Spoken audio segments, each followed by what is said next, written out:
Hello everybody, how you doing? Today I want to talk a little bit about open world games that have come out this year and are about to come out this year. Especially in the year 2015, I kind of see it as the year of open world games because I have never seen all these open world games coming out in this year or soon to be coming out. For instance, The Witcher 3 Wild Hunt came out this year. Metal Gear Solid 5 Phantom Pains came out in September, as well as Mad Max in the same day, depending on where you live. I'm in New York City, so Mad Max and Metal Gear Solid 5 The Phantom Pains came out on the same day. Now, I didn't buy The Witcher 3 on day one. I bought it like 2 months later, and it was a good investment when I bought it because I didn't realize beforehand on how big The Witcher 3 is. Just the game itself. Don't even get me started with the DLC coming out soon. Just the base game itself is so massive. There's so much to do. It's freaking awesome. I've been taking my time with The Witcher 3. Granted, I haven't beaten it yet because, again, I'm taking my time with The Witcher 3. I'm exploring every nook and cranny and seeing every type of monster that I can find, face, and eventually kill and loot. Same goes with monster nests and like marketplaces all throughout cities and towns in The Witcher 3. Now, it took me a while to get used to how The Witcher 3 plays in terms of like combat. It's really good combat. It's a lot. You mix your sword combat with like spells and magics, and you can do a lot of hex to control the minds of enemies, which is really cool. And now, the way I see it, and generally speaking, in for a open world game, I would rather take my time with it, as opposed to just doing a whole grind fest and clocking in like, let's say, 10 hours in like a day. I don't really see the fun in that. I mean, if you grind fest a video game, good. That's you.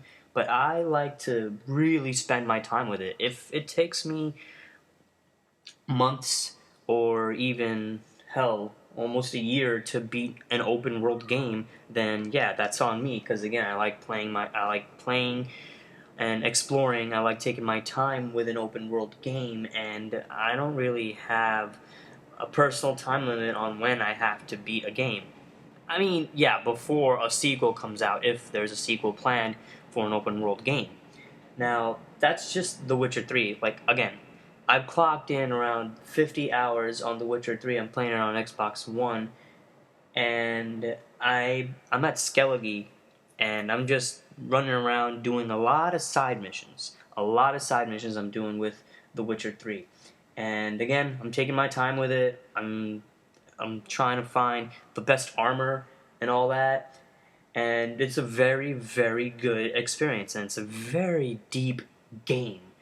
If you haven't picked up The Witcher 3, I recommend you go pick it up right now. And the next one I want to talk about is Metal Gear 5. There's a lot of hype on Metal Gear 5 Phantom Pains before it came out, and it's a good game.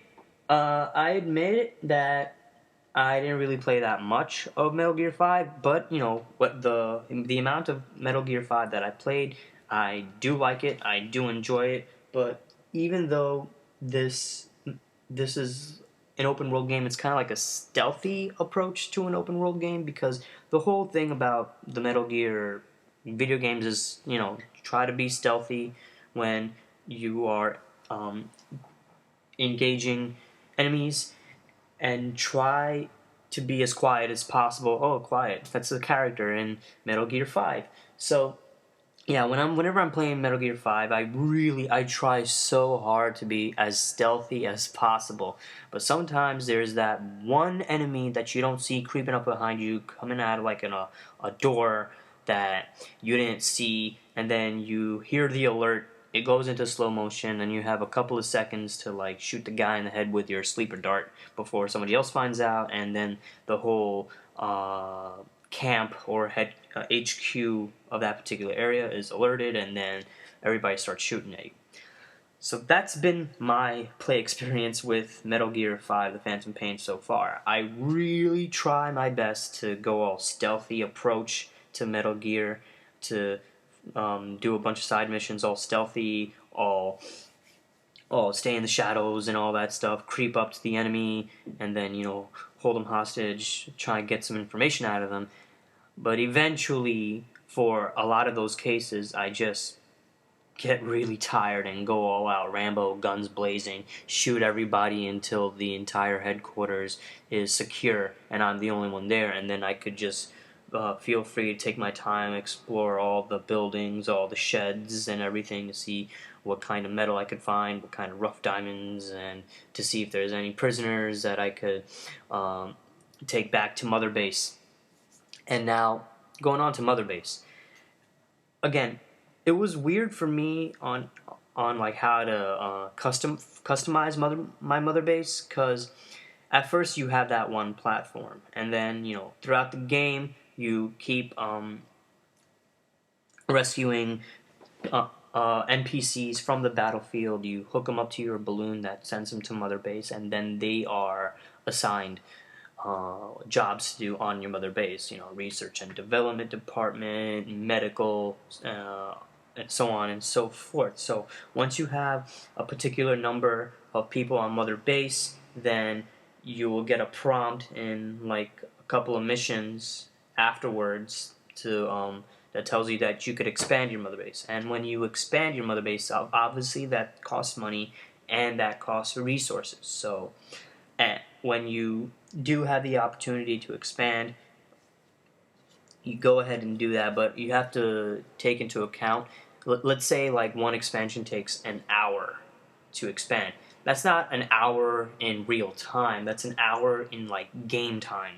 So let's say you're expanding, it took up 30 minutes, you close your system, you come back later, it's still going to be 30 minutes because again, it's game time. So 30 minutes game time, you play whatever, and then in the next 30 minutes in game time, then your expansion of the facility will be complete. And also, there are big bridges connecting each facility place. So you go to your original one, the original Mother Base, which was that one base, that one octagon or what have you, and then you go around it. You're gonna see a jeep to connect, and a bridge connecting to the other platform. So also, each platform has its own purpose. So my first expansion of Mother Base, I went to see how it was, and I saw that there was target practice on that. And you do the target practice, you also get money, and also hones your skills. Also, another neat thing about Mother Base is when you approach your allies that you've obtained from the battlefield, and you make them talk, they will tell you secrets about the new Mother Base. So it'll be like, hey, there's a diamond here. Hey, there's this here. Hey, there's that there. And then it's marked on the map, and then you go ahead and find it. There's some things that you can't find until you upgrade yourself, but that's further on. So that's been my experience so far with Metal Gear 5. Again, Metal Gear 5 is a good game. It's a good open world game, but the way I'm playing it, sometimes I don't have the patience for it, but Metal Gear 5 is a game that you do need patience for, and hopefully soon I can find that patience for me to go on and play more of this game. Now, Mad Max is a very, very good, surprisingly good open world game that I've also been playing. I was actually appalled on how nice it was. Mad Max, Wasteland, Survival, all that good stuff. So, if you've watched the new Mad Max Fury Road with Ed Hardy and Charlize Theron that came out this year, it's a really good movie. So, if you like the movie, you're definitely going to like the game. Now, again, it's all about the Wasteland. So, there are like marauders who drive every now and then try to kill you on sight. So, another main pillar of this game is your vehicle, your magnum opus that you have to build up, that you have to customize, and so it could be a bigger, beefer, and more badder vehicle, all for your survival. So, throughout the game, you're gonna find building components for your magnum opus, so it could be that much better and that much more durable. And also, there are strongholds in this game where if you befriend the captain of the stronghold, you can bring your vehicle into their garages and help and fix it, and build it, and everything. And you can also customize those strongholds as well. So when you go around the strongholds, you'll see like silhouettes of like benches and other, like, let's say, work bays throughout the stronghold. Like, let's say for instance there's like you see a silhouette of like a water pump, which will tell you the description of the water pump, which would be, Max's canteen is filled to 100% every time you go into this particular stronghold, and it will tell you how much parts you need to build it, and you can also track those parts throughout the map of the wasteland of Mad Max, which is pretty cool. So that goes for a bunch of strongholds in the game. Also, you do have a dog companion in Mad Max, and the dog can actually sniff out mines and minefields in the game. You can't bring your dog in the Magnum Opus, but there's a mission where you get like a buggy, which has like a compartment for your dog to sit in. And when you use that buggy throughout and you drive in the wasteland, the dog will bark out literally mines in a minefield, and the dog will bark at the directions of the mines. So you would stop your vehicle and slowly approach the general direction, and it'll give you a prompt to disarm the mines. And that also gives you some bonuses and whatnot to further help your cause. Another fine aspect in this game is the combat system in this game.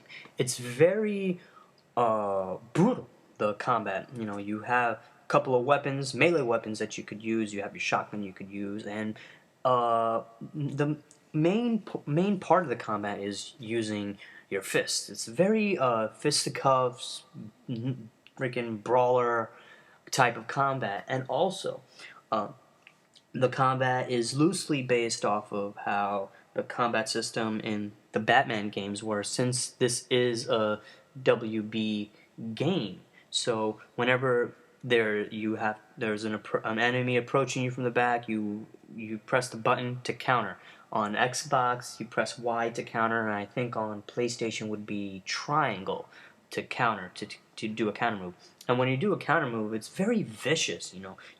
It feels like, to me, it feels like I could feel the punches that Max is dishing out. Like, you really hear the boom, you hear the pops, you hear, like, literally the bones breaking when you fight these enemies. And also, when you go into this Fury mode, which is basically you do a couple of punches and counters in fluid motion without getting hit yourself, which makes you more powerful, and eventually you will do a finishing move to the enemy, which is, a lot of times I see the finishing move as a freaking German suplex right on the dude's head, and you hear all the bones break. It's a bit satisfying, if you ask me.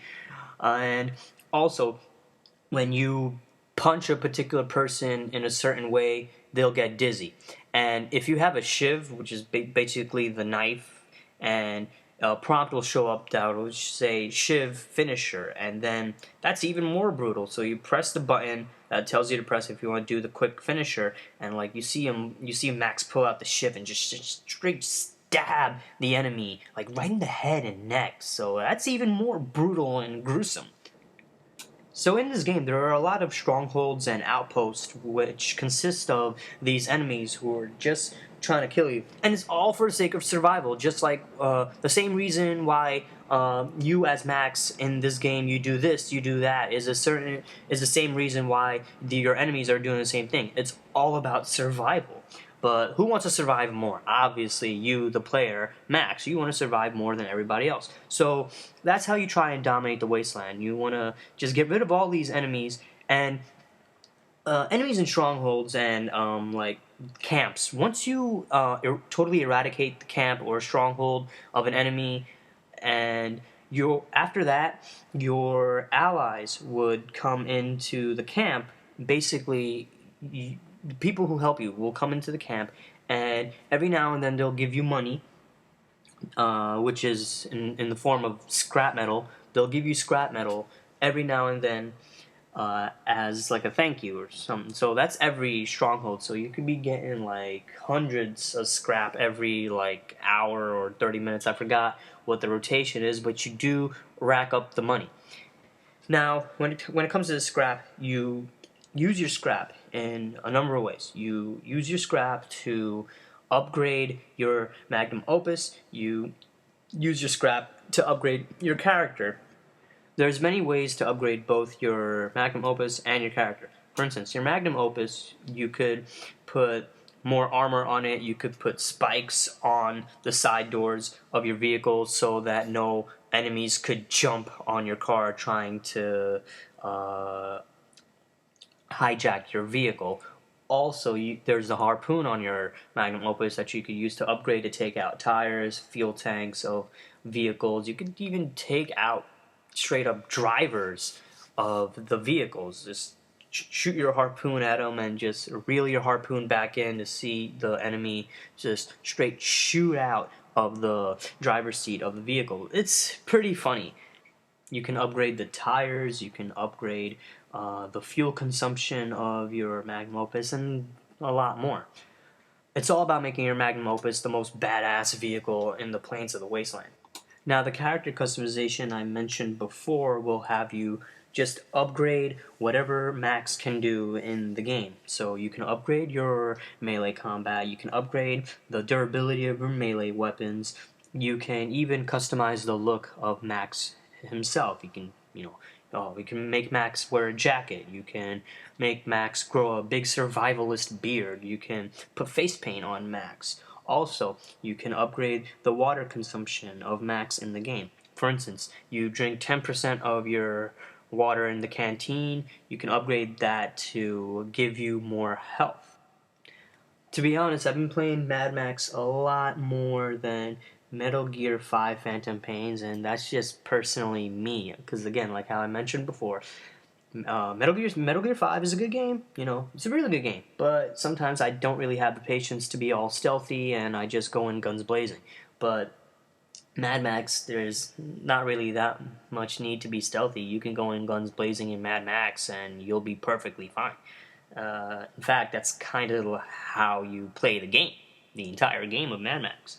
And, again, Mad Max is really fun. It's a really fun experience. It's a really good experience. All these experiences are really good. The Witcher 3 is a must-have. It's a must-have game in your video game library. Metal Gear 5, hell, fine. It's great. I like it. Mad Max, that's awesome too. And, the open world games that are coming out later this year. Fallout 4, don't even get me started with that. Everybody knows Fallout 4 is going to be freaking awesome. People are already talking about Fallout 4 is going to be Game of the Year, and it's not even out yet.